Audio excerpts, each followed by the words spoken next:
어제 우리 장로님께서 한 분 장로님이 수술을 하셔서 신방을 다녀왔습니다. 그래서 이제 병원에 가서 신방을 하는데 8인실인데 장로님 한 분만 입원하고 계셔서 편하게 말씀을 전하고 기도할 수가 있었습니다. 그래서 이제 말씀을 전하고 기도하기 직전에 한 분 여자분이 휠체어를 타고 뒤에서 누가 밀고 들어오시는 거예요. 순간적으로 당황했습니다. 아니, 이 병원은 남녀 환자가 이렇게 같이 있어도 되는 병원인가? 이렇게 이제 생각하고 있어가지고 입원하러 오신 거냐 이렇게 여쭤보니까 이제 그게 아니고 환자분은 말씀을 잘 못하는데 뒤에서 밀어주시는 그 선생님께서 예배를 같이 드리려고 왔다고 그러시는 거예요. 그래서 하나님께서 뭔가 이분에게 하실 말씀이 있고 역사가 있으실 모양이다. 그래서 이제 다시 말씀을 짧게 또 지금까지 했던 걸 요약하고 말씀을 전하고, 그리고 이제 우리 장로님을 위하여서 기도하고 또 그분을 위하여서 안수 기도를 했습니다. 그래서 안수 기도를 하는데 이제 그분이 어디 사시냐 그랬더니 수원에 사신대요. 그래서 이 성함이 어떻게 되시냐 그랬더니 말씀을 정확하게 잘 못 알아듣겠어요. 그러니까 뒤에 계신 그 선생님께서 노집사님이라고 그러더라고요. 그래서 그런 노집사님을 위하여서 이제 간절히 기도를 하고, 이제 그러면서 특별히 하나님께서 이분에게 뭔가 하신 역사가 있는데 그 역사가 이루어지기를 간절히 기도했습니다. 그래서 이제 그 도우미 선생님께서 그러시는 거예요. 이분이 텔레비를 보더라도 계속 조는데 여기 와서는 말씀을 듣고 기도하는데 하나도 졸지 않는다고 그렇게 말씀을 해주셔서 뭔가 성령께서 그 마음속에 위로를 주셨으면 하고 이제 돌아왔습니다. 저녁에 집에 와서 사모에게 그런 이야기를 하고, 그러면서 하나님께서 뭔가 이렇게 그분에게 하시고자 하는 그런 역사가 있으셨던 것 같다 그렇게 이야기를 하니까 그래요 그러면서 그런 이야기를 하는 거예요. 그 신방 갔던 시간에 자기 마음속에 뭔가 이렇게 하나님께서 일하시고자 하는 부분이 있는 것 같은데 뭔지는 모르지만 간절히 기도해야 되겠다 싶어서 그 시간에 간절히 기도를 했다는 거예요. 그렇게 이제 간절히 기도하는 가운데 아마도 그 노집사님 또 우리 장로님 그 마음속에 성령의 어떤 역사가 일어나고, 저는 이제 자세히 알지는 못하고 노집사님이 이후에 어떤 삶을 살아갈지 모르겠지만 하나님께서 그 기도를 통하여서 또 저를 통하여서 말씀과 안수 기도를 통하여서 그분에게 뭔가 하시고자 했던 게 있었구나, 그런 것을 깨닫게 되었습니다. 우리가 현상적으로 우리 삶 속에서 벌어지는 일, 어떤 사람들은 에이 그 그냥 우연이겠지라고 생각하기 쉽잖아요. 그런데 그게 아니고 뭔가 영적인 원인이 우리의 삶 가운데는 많이 좌우를 합니다. 이 세상의 현대적인 교육을 받은 사람들은 영적인 원인을 별로 그렇게 심각하게 생각하지 않거나 혹은 극단적으로 너무 심각하게 생각하거나, 그런데 성경은 분명히 우리에게 말하는데 눈에 보이는 객관적인 현실적인 원인이 있지만 영적인 원인이 있다. 영이라고 하는 것은 시간과 공간 속에 좌표를 가지고 있지는 않습니다. 그런데 분명히 영향을 끼치는 거예요.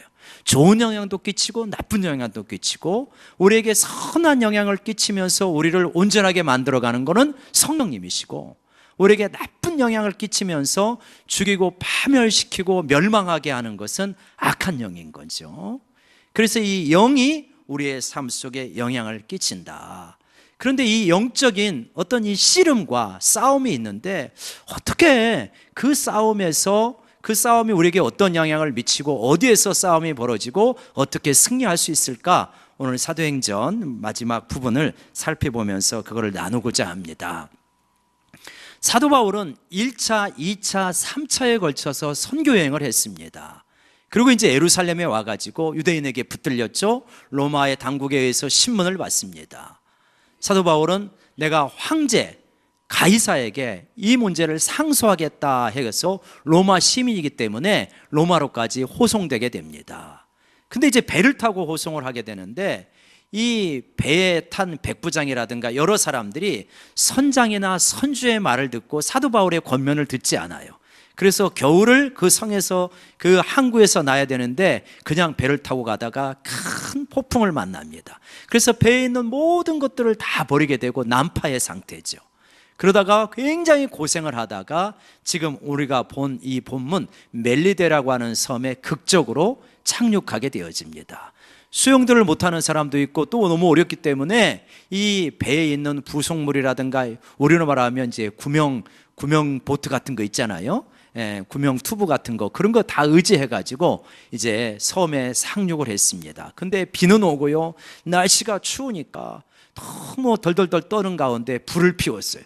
불을 피웠는데 불길이 약해져 갔던 모양이에요. 사도 바울이 나무 묶음을 갖다가 불에 던집니다. 그러니까 불이 확 일어나는데 불이 뜨겁게 일어나면서 그 나무 속에 있던 독사가 나와가지고 사도 바울의 손을 확 물어버렸습니다. 그래갖고 덜렁덜렁 하는 거예요.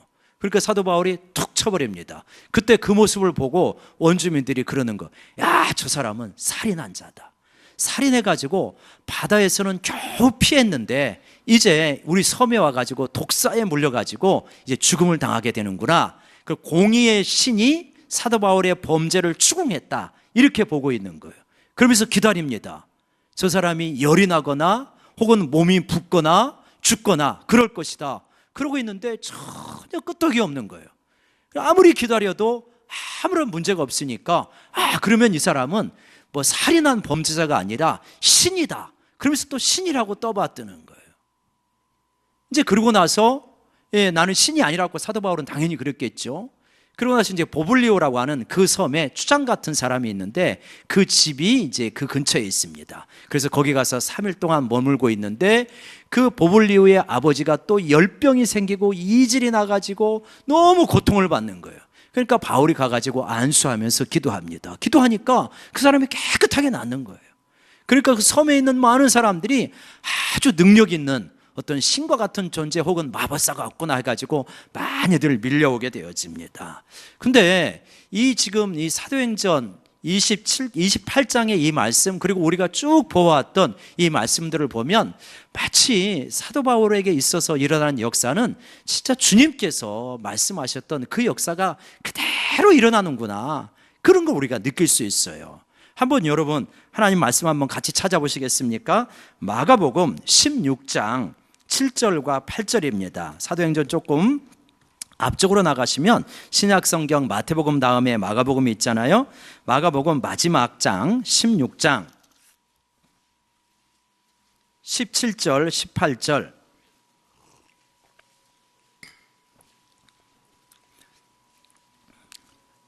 마가복음 16장 17절 18절 우리 한번 천천히 그 구절을 생각하면서 읽어볼까요? 시작. 믿는 자들에게는 이런 표적이 따르리니 곧 그들이 내 이름으로 귀신을 쫓아내며 새 방언을 말하며 뱀을 집어올리며 무슨 독을 마실지라도 해를 받지 아니하며 병든 사람에게 손을 얹은 즉 나으리라 하시더라. 이 말씀이 그냥 그대로 현실로 나타나는 거예요. 믿는 사람들에게는 이런 표적이 나타난다, 이런 증거가 나타난다는 거죠. 여러분, 사도 바울에게 이런 역사가 너무나 쉽게 빈번하게 일어나고 있는 것입니다. 얼마나 그 승리가 쉬워 보입니까? 우리도 바라기는 이 승리가 우리의 것이 되기를 간절히 소망합시다.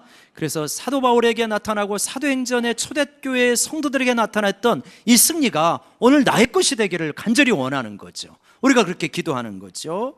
그런데 현실적으로 보면 어떠냐?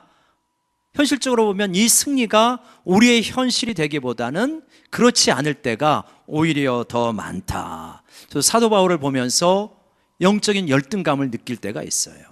야, 사도 바울은 이렇게 기도하면 쉽게 낫는데, 우리 성도님들 아프신 분도 많은데 내가 기도해가지고 나으면 얼마나 좋을까. 어제 그 빈센트 병원에서 제가 기도했을 때 그분이 너무 이제 일어나지도 못하고 얼굴에 힘이 하나도 없어요. 눈빛도 흐릿하고 말씀도 잘 못하셔요. 기도했는데 갑자기 벌떡 일어나가지고 할렐루야 하고서 막 거기서 뛰고 찬양하면 얼마나 영적으로 이렇게 막 역시 내가 영빨이 있긴 있어, 뭐 속으로 그렇게 생각하지 않겠어요? 근데 뭐 그런 역사가 한 번에 일어나지는 잘 않더라는 거예요. 우리 성도님들도 사도행전을 보면서 야, 초대교회 성도들은 나도 똑같은 예수를 믿는데 어떻게 이렇게 영적으로 힘있게 살아갈까? 나도 정말 이랬으면 좋겠다, 이런 마음들을 많이 가지실 거예요. 현실적으로 이러한 모습들이 내 현실이 잘 안 돼요. 방언은 말할 수 있는 분들은, 방언으로 기도하는 분들은 여러분 계시죠. 근데 이제 귀신을 쫓아내거나 어떤 표적이 치유의 역사 부분적으로 일어나지만 좀 전면적으로 일어나는 부분들은 좀 약합니다. 그래서 그런 부분에 아쉬움이 있는데, 더 큰 아쉬움은 그런 정도가 아닙니다. 더 큰 아쉬움은 내 하나의 내면에서조차도 영적인 승리를 쉽게 거두지 못한다는 거예요. 주일날 와가지고 승리의 고백을 하며 하나님 앞에 찬송을 드리고 싶은데, 어떨 때는 승리의 고백은커녕 그냥 하나님 앞에 위로받기에 급급한, 그러면서 내 죄를 회개하기에 급급한 그런 주간이 많을 수 있어요. 도대체 왜 그렇게? 이 사도행전에서는 우리 믿음의 선배들은 이렇게 승리를 많이 거두었는데 오늘 나의 현실에서는 이 승리가 적게 일어나는가? 이거 한번 곰곰이 생각하면서 우리가 씨름해야 될 주제입니다. 왜 그럴까요? 현실의 이면에는 도대체 무슨 역사가 있어서 그러냐? 성경은 우리에게 분명히 가르쳐 줍니다. 영적인 전쟁이 있다는 거예요. 영적인 전투가 있다는 거예요. 그리고 영적인 전투에서 우리들이 승리를 거두기보다는 이 적의 실상을 잘 모르고 엉뚱한 데서 가서 싸우고 또 중요한 요충지를 자꾸 내준다는 거예요. 그래서 승리를 거두지 못한다. 현대인들은 눈에 보이는 것, 입증된 것만 믿잖아요. 근데 여러분, 마귀의 존재, 귀신의 존재를 입증할 수 있습니까? 입증이라고 하는 것은 뭐냐면 뭔가 감각으로 받아들이는 재료가 있어야 입증이 되어지는 거예요. 눈과 귀와 촉각이라든가 이런 걸 통해서 뭔가 센서를 통해서 들어오는 재료가 있어야 그거를 범주화시키고 그 다음에 개념화시키고 입증할 수 있는 거예요. 근데 영적인 존재들은 이렇게 그게 보이지가 않는 거예요. 영적인 감각으로만 익힐 수 있는 거예요. 그러니까 입증하기가 어려운 거예요. 근데 실제로 영향을 미쳐요. 그러니까 자주 패하는 거예요. 마귀는요, 이 마귀 귀신, 그러니까 마귀가 있고 이 귀신이 있는데, 귀신들은 마귀의 졸개죠. 천사가 타락한 게 귀신들입니다. 조상이 귀신이 된 게 아니고, 그리고 우리에게 영향을 끼쳐요. 근데 이 존재들은 우리보다 일단 똑똑해요. 영적인 존재이기 때문에. 저들은 우리를 잘 아는데 우리는 저들을 몰라요. 그러니까 적의 손쉬운 밥이 되어져 버립니다. 우리의 약점을 기가 막히게 알고 언제 우리를 건드리면 불같이 확 무너질지를 잘 압니다. 불같은 분들이 있죠. 잘 나가다가도 어떤 한 건수만 탁 일어나면은 그냥 확 불같이 일어나고, 잘 운전하다가도 그 다음에 조그마한 차가 나를 앞지르면 이거 봐라 하면서 확 또 앞질러야만 속이 시원한 분, 뭐 이런 정도는 또 괜찮을지 모르지만, 가족들에게 조그마한 어떤 일이 있으면 확 성질을 내면서 가족 분위기를 다 이렇게 엉망으로 만들어버리는 그런 분이 있죠. 그러니까 마귀는 쉬운 거예요. 저거 굉장히 믿음 있는 것 하지만 저거 하나만 건드리면, 하나만 던져주면 그냥 무너져. 마귀가 얼마나 쉬울지 모르겠어요. 우울증에 자주 넘어지는 분, 낙심과 좌절 쉽게 하는 분, 찬양하고 그럴 때 너무 좋은 것 같은데 그냥 어떤 건수 하나만 던지면 알아서 스스로 그냥 침울 모드로 쑥 들어가는 거예요. 커튼 닫고 문 이렇게 걸어 잠그고 우울한 음악 들으면서 혼자서 알아서 그냥 이렇게 우울 모드로 쑥 빠져들어가요. 여러분 어떻습니까? 요즘 세상이 어때요? 얼마나 마귀가 우리를 건드리기 쉽습니까? 우리의 눈, 귀에 그냥 조금 야한 것만 착 던져주면요, 그냥 알아서 그냥 음란에 싹 사로잡히는 거예요. 다 희생을 하죠. 그죠? 다 고통을 당하죠. 얼마나 많은 사람들이 이러한 마귀에 밥이 되어져 가고 희생을 당하는지 모릅니다. 그런데도 그냥 내가 원래 그런 사람이겠거니 하면서 당하는 거예요. 속수무책으로. 이 마귀가 쓰는 가장 중요한 무기가 있습니다. 그게 뭔지 아십니까? 거짓입니다. 요한복음 8장 44절에 보면 너희는 너희 아비 마귀의 속에 놨다 그러면서 그는 거짓말을 할 때마다 자기 것으로 이야기를 하는데 이는 그가 거짓말쟁이요 거짓의 아비가 되었다라고 말합니다. 마귀가 뭐라고요? 거짓의 아비라고 말합니다. 한번 외쳐봅시다. 거짓의 아비. 그러니까 여러분, 내가 하나님을 아버지라고 섬기면서 거짓말을 쉽게 하시는 분 있죠. 정말 깊이 회개하셔야 됩니다. 내가 거짓말 쉽게 하면서 하나님을 아버지라고 하면요, 그거 말이 안 되는 거예요. 내가 거짓말을 쉽게 하면 나의 아버지는 마귀구나, 이렇게 인정을 하셔야 되는, 그래야 고쳐집니다. 마귀는 거짓의 아버지예요. 그러니까 거짓말을 너무 쉽게 잘하는 거예요. 술술 잘하게. 그러니까 거짓말을 쉽게 잘하는, 전문적으로 하는 사람을 뭐라고 합니까? 사기꾼이라고 하는 거예요. 그러니까 사기꾼은 마귀의 아주 충성스러운 부하인 거예요. 그러니까 우리는 예수를 믿는다고 하면서 거짓말에 대해서 너무 쉽게 생각해요. 여기서 한 말 저기서 한 말 달라요. 전화하면서 한 말, 만나서 하는 말이 달라요. 쉽게 여러 가지 술수를 쓰면서, 그러면서 이익이 되는 것이라면 거짓말하는 거 별로 어렵게 생각하지 않아요. 우리 대한민국의 복지예산, 눈먼 예산이라고 그러잖아요. 국가예산, 눈먼 예산. 거짓말을 해서라도 따내면 그러면은 이익이라는 거예요. 이게 다 마귀에게 속고 있는 것이죠. 내가 거짓말을 쉽게 하는 경향이 있다면 하나님 앞에 깊이 기도하셔야 됩니다. 내가, 내 아버지는 적어도 거짓말을 하는 순간은 하나님이 내 아버지가 아니고 마귀가 내 아버지구나, 이렇게 생각을 하시면서 두려움을 가지셔야 됩니다.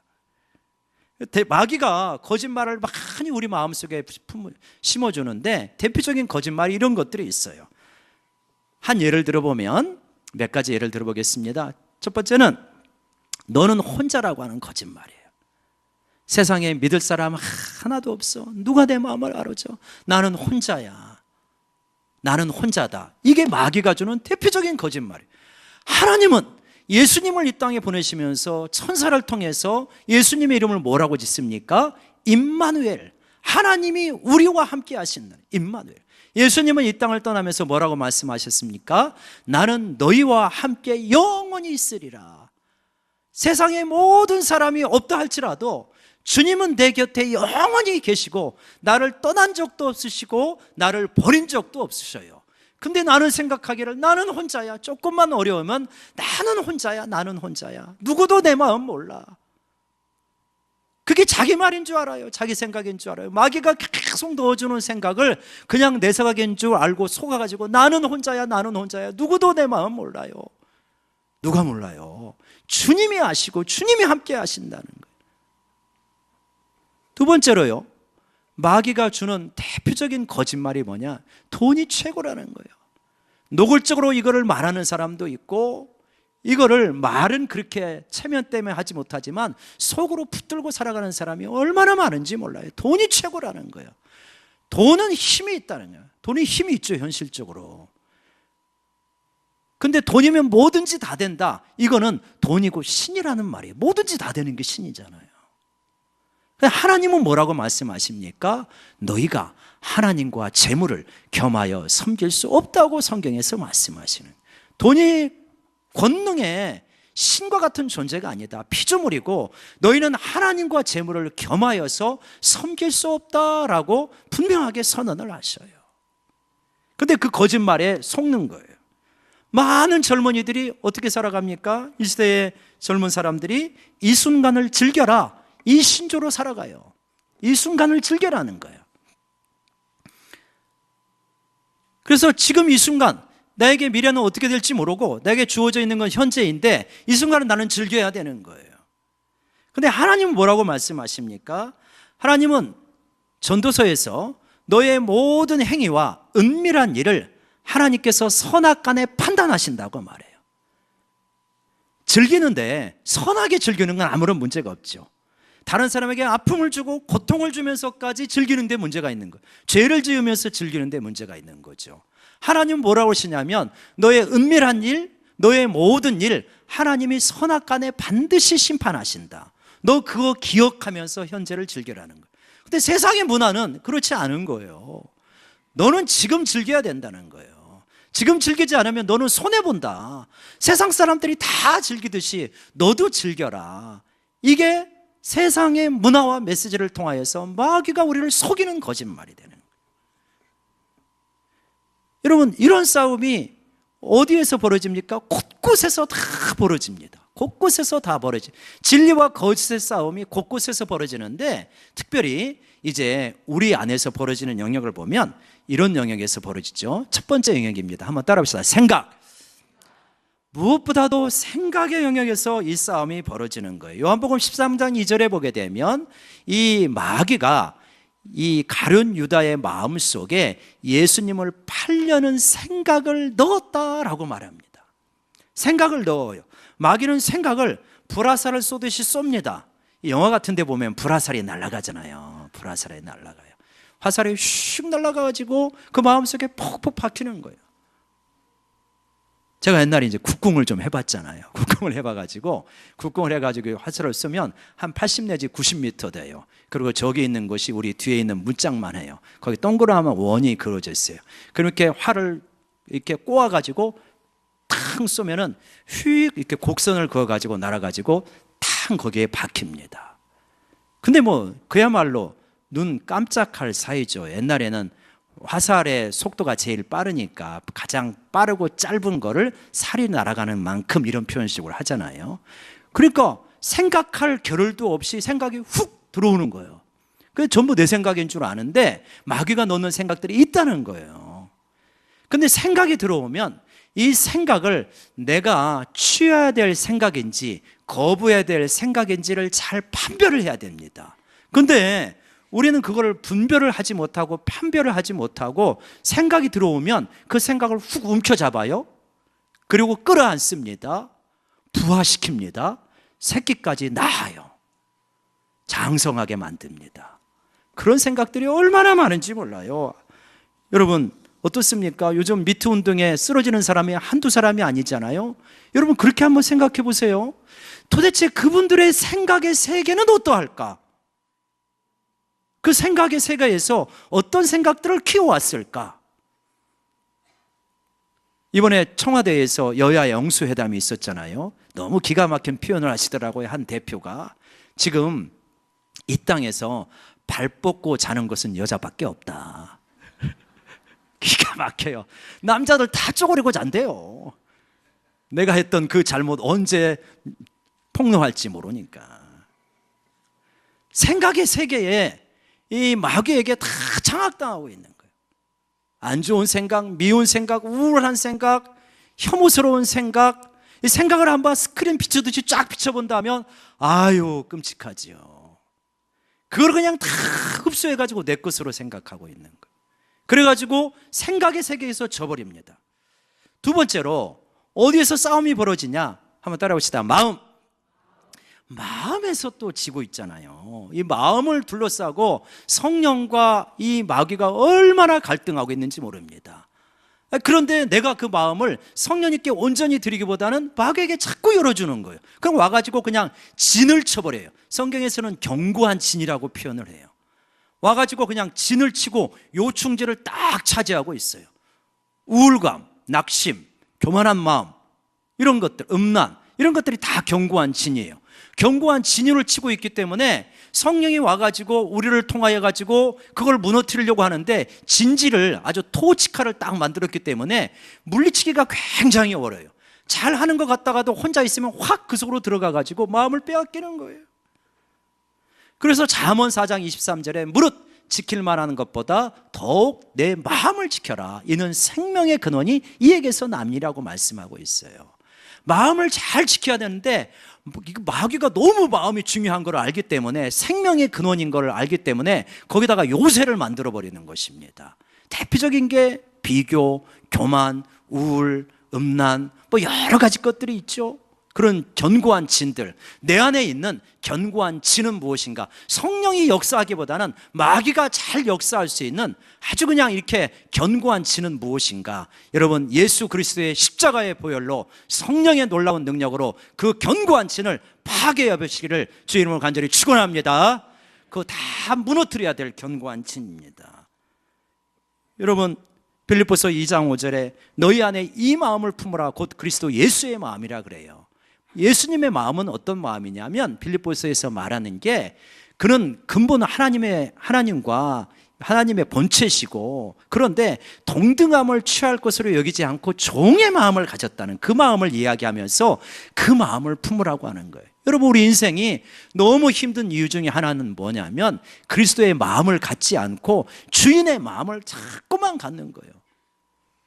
종의 마음을 갖고 낮아지고 섬기는 자리에 있고, 그렇게 되면 인생이 굉장히 편안합니다. 어디를 갔어도요, 내가 섬길 것이 무엇인가를 찾으면 진짜 그 공동체에 유익한 사람이에요.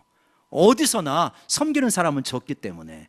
근데 어디 가서 내가 이 군림을 하지라고 하면 굉장히 피곤한 거예요. 사람은 만나고 왜 그렇게 피곤하십니까? 그런 분이 있다면 왜 피곤하시죠? 만나고 나서 끊임없이 비교하는 거예요. 만나는 순간에 끊임없이 비교하고 지금 저 사람이 나를 공격하는 것은 아닌가? 이걸 늘 생각하는 거예요. 그렇게 만나고 나면 피곤한 거예요. 주님의 마음을 품으면요, 만남이 즐거워지기 시작합니다. 왜냐? 주님의 마음으로, 시선으로 바라보면 주님의 마음과 시선은 어떤 것이냐? 굉장히 따뜻해요. 우리의 허물과 약점에 대해서 이해해 주셔요. 자주 말씀드리지만 죄에 대해서 이해해 주시지는 않아요. 죄는 분명히 아니라고 선언하셔요.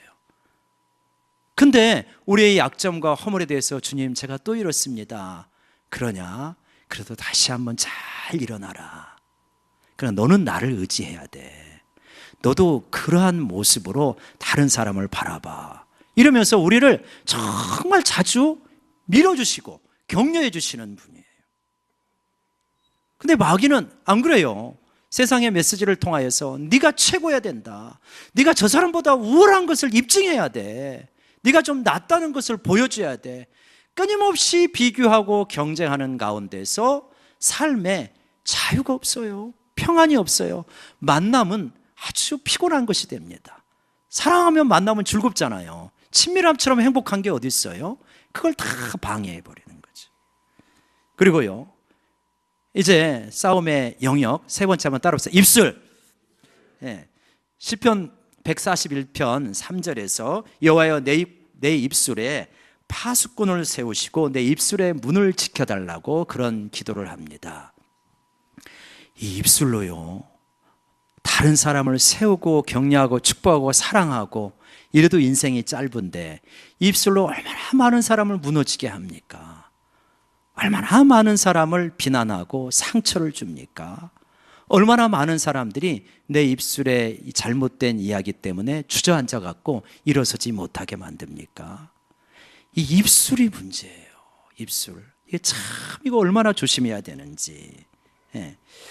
이 입술로요, 주님을 기쁘게 할 수도 있고 이 입술로 마귀를 기쁘게 할 수도 있어요. 내가 나쁜 이야기를 하여서 누군가를 주저앉히고 상처를 줄 때, 그러면 마귀는 뒤에서 환호를 하는 거예요. 봐라, 역시 너는 내 종이구나.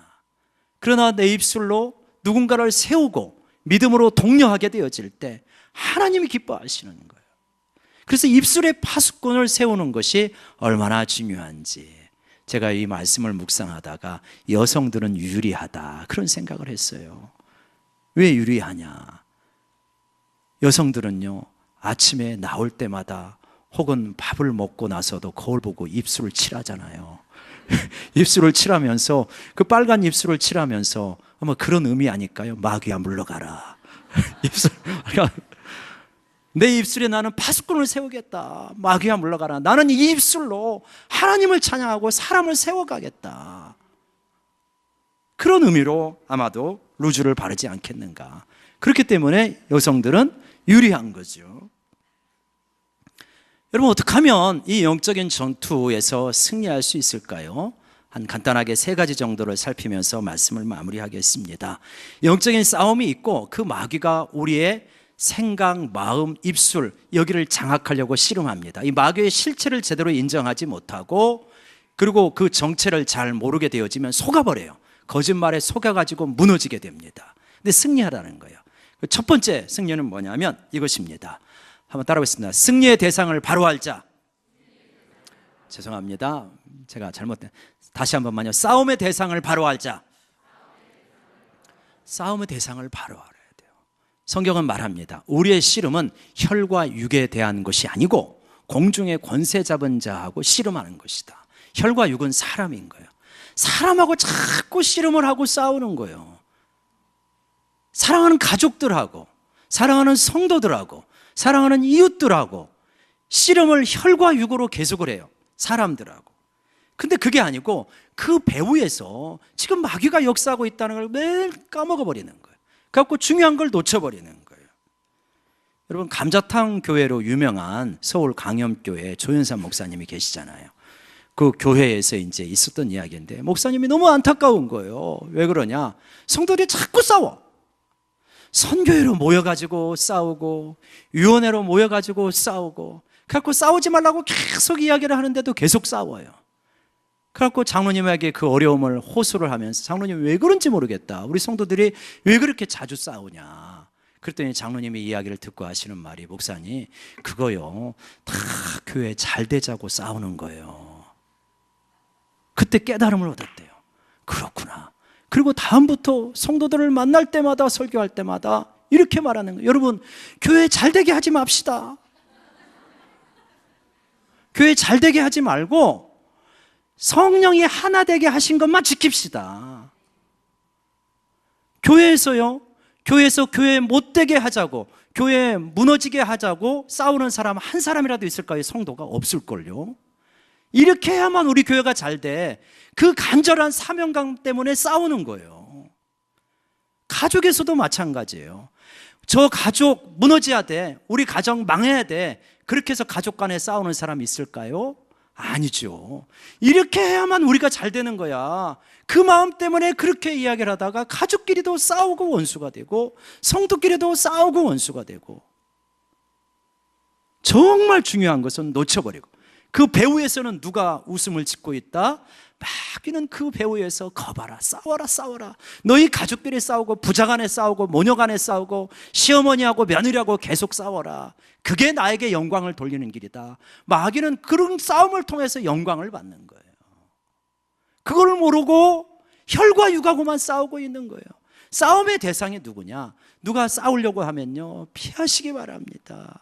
그 자리를 피하셔서 이 싸움을 통해서 승리하는 길은, 이 싸움을 통해서 승리해도 마귀가 영광을 받는다. 진리 이외에는 정말 어떤 효율성에 대한 부분, 문화에 대한 부분, 차이에 대한 부분 기다리면서 기도하시고 성령이 하나 되게 하신 것을 지키시면 되는 거예요. 싸움의 대상을 분명히 알아라. 첫 번째, 승리할 수 있는 비밀입니다. 두 번째요, 한번 따라합시다. 주님과 동행하자. 영적 싸움에서 주님과 동행하는 길이 승리하는 길이다 하는 것을 저는 체험적으로 많이 느끼게 되었습니다. 주님에게 시선을 맞추고요, 주님과 동행하면 참 이 마음속에 승리가 와요. 자주 낙심할 수도 있고 좌절할 수도 있고 우울해질 수도 있는 우리들의 삶인데, 주님과 동행하면 이상하게 기쁨을 주셔요. 평화를 주셔요. 자꾸만 새로워져요. 저는 요즘 그런 거를 느껴요. 그 말씀이 진짜 나에게는 실제가 되어져 가는구나. 누구든지 그리스도 안에 있으면 새로운 피조물이라. 자꾸만 새로운 피조물로 바뀌어져 가는구나. 환경에 어려움들이 있어요. 여러 가지 어려움들이 있죠. 산만한 부분들도 있고요, 어려운 부분들도 있고, 도로 부분도 있고, 뭐 여러 가지 가정의 문제도 있고, 그렇죠. 그런데 내면은 그렇게 흔들리지가 않아요. 어려운 부분들이 있지만 내면은 앵커링이 돼요. 닷 있잖아요. 닷을 주님에게 놓아지는 거예요. 놓아져 가지고 파도가 치면 배가 오르락 내리락은 하지만 어디로 흘러가지는 않아요. 주님과 동행하면 이 외부의 어떤 혼란과 이 싸움들이 내가 그렇게 힘들지 않습니다. 이 승리가 내 것이 돼요. 그러니까 여러분, 마귀는 영적인 존재이기 때문에, 또 우리가 눈으로 보이지도 않기 때문에 우리를 굉장히 잘 알고 우리의 약점을 알기 때문에 우리 힘으로 잘 이겨내지 못합니다. 근데 주님과 동행하면요, 주님은 마귀보다 훨씬 강하신 분이기 때문에 승리가 우리 것으로 그냥 주어지는 거예요. 그렇게 싸움이 어렵지 않아요. 제가 가끔 말씀드리잖아요. 술, 담배 끊는 거 그거 안 어렵다. 술, 담배 끊고 교회 나오려면 어려워요. 근데 나왔어요. 주님과 동행하면 이상하게 그게 별로 그렇게 땡기지가 않는 거예요. 진짜 큰 즐거움이, 영적인 즐거움이라는 걸 맛보게 되어지면 이게 별로 어렵지가 않은 거예요. 영적인 승리도 마찬가지다. 주님과 동행하게 되시면 여러분, 영적인 승리가 쉽게 우리에게 주어진다는 것을 믿으시기 바랍니다. 그리고 체험하시기 바랍니다. 마지막으로요, 한번 따라해보세요. 작은 싸움을 중요하게 여기자. 사람의 성장과 변화 한 번에 이루어지지 않습니다. 대박으로 이루어지는 게 아니고요, 이것도 매일매일 싸움, 작은 싸움에서 조금씩 승리하면 어느 사이에 보면 내가 달라져 있는 거예요. 내가 어디 가서 한번, 내가 지금은 이렇지만 내가 어디 가서 한번 죽기 살기로 금식 기도해가지고 나 완전히 바뀔 거야, 그렇게도 해봤는데요, 그때는 바뀌는 것 같지만 여러분, 아무리 큰 은혜를 받아도요, 그 6개월 가는 분 있습니까? 안 갑니다. 금식하고 막 진짜 완전히 뒤집어진 것 같아도요, 1년 지나고 나니까 나 그렇게까지 죽기 살기로 기도했는데 왜 이 모양이지? 이렇게 되는 거예요. 작은 싸움에서 승리를 하셔야 됩니다. 하루의 싸움에서 이 작은 거에서 승리를 하시면서, 그러면서 이렇게 조심하시는 거예요. 그러다 보면 승리가 될 것이 돼요. 그리고 복음이 누려져요. 얼마나 예수 믿는 게 좋은지 몰라요. 정말 이 세상에 가장 좋은 것은 예수 믿는 거라는 걸 믿으시기 바랍니다. 이걸 누리시기 바랍니다. 예수 믿는 것처럼 가장 좋은 게 없어요. 세상에 뭘 갖다 줘도 예수 믿는 거하고 바꿀 수가 없어요. 이게 너무 좋기 때문에. 이런 의미에서 우리는 영적인 이기주의자들이죠. 예수 믿는 게 너무 좋기 때문에 다른 거 갖다 줘도 싫은 거예요. 연약함도 있죠. 우리 가운데 얼마나 연약함과 부족함이 많습니다. 그래도 낙심하지 않아요.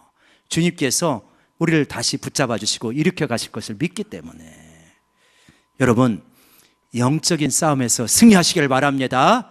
적이 누구인가를 분명히 아십시오. 사람들과 자꾸 씨름하지 마시고 사람들 배후에서, 갈등의 배후에서 역사하고 있는 마귀라고 하는 존재를 정면으로 응시하시기 바랍니다.